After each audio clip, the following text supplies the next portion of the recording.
Hi friends, ఎలా ఉన్నారు? అందరూ బాగున్నారా?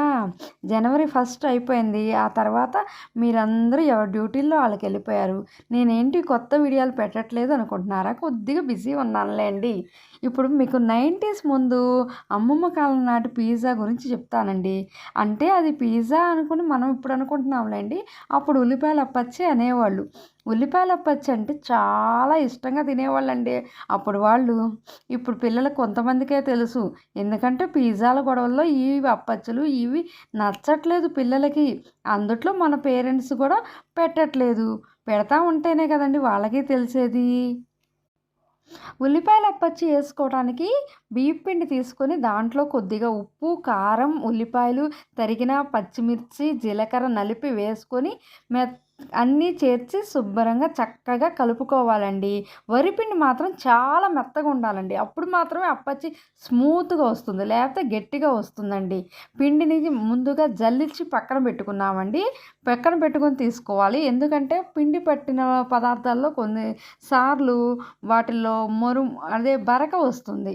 కాబట్టి పిండిని స్మూత్గా జల్లించుకొని పక్కన పెట్టుకొని మాత్రమే ఉల్లిపాయలు, పచ్చిమిరకాయలు, కరివేపాకు, కొత్తిమీరాకు, ఉప్పు, కారం, జీలకర్ర, నీళ్లు అన్నీ పోసి స్మూత్గా కలపాలండి. స్మూత్గా ఈవెన్గా స్ప్రెడ్ చేస్తూ కలుపుతూ ఉంటే పిండి చక్కగా కలుస్తుందండి. ఆ పిండిని 10 నిమిషాలు కానీ 15 నిమిషాలు కానీ మూత పెట్టి పక్కన ఉంచండి. తర్వాత పిండిని తీసుకొని చిన్న చిన్న ముద్దలుగా చేసుకోవాలండి. అలా ముద్దలుగా చేసుకోవడం వల్ల పిండి పెనం మీద పెట్టుకొని ఒత్తుకోవడానికి ఈజీగా ఉంటుందండి.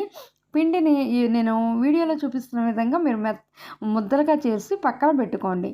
ఆ తర్వాత ఒక పెనం తీసుకొని దానిపై ఆయిల్ వేసి పిండి ముద్దను ఉంచి ఈవెన్గా స్ప్రెడ్ చేయాలండి. పిండిని మరీ మందంగా కాకుండా మరీ పలచగా కాకుండా ఈవెన్గా స్ప్రెడ్ చేయటం వల్ల అప్పచ్చి లోపల కూడా బాగా కాలటానికి బాగుంటుందండి.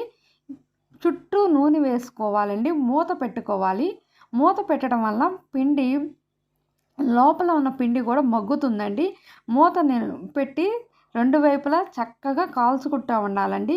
ఈ విధంగా మూత పెట్టి 2 నిమిషాలు ఉండనివ్వండి. తర్వాత మళ్ళీ మూత తీసేసి చుట్టూ ఆయిల్ వేసేసి రెండవ పక్కన కూడా తిప్పుకొని కాలవనివ్వాలండి. అలా 2 పక్కల కాలుస్తే మాత్రమే చక్కగా ఉడుకుతుందండి. లేకపోతే ఉండకుండా పిండి పిండిగా ఉంటుందండి. అప్పుడు పిల్లలకు పెట్టినా అది కడుపులో నొప్పి వస్తుందండి. 2 వైపులా కాలాలి. పిండిని ఉడకకుండా ఏ పదార్థాలు తినకూడదండి. ఉడకనివ్వాలి, శుభ్రంగా ఏగనివ్వాలి. ఆ విధంగా కాలిన పిండిని అప్పచ్చిని తీసుకొని ప్లేట్లో తీసుకొని టమాటా చట్నీతో తింటే బాగుంటుంది.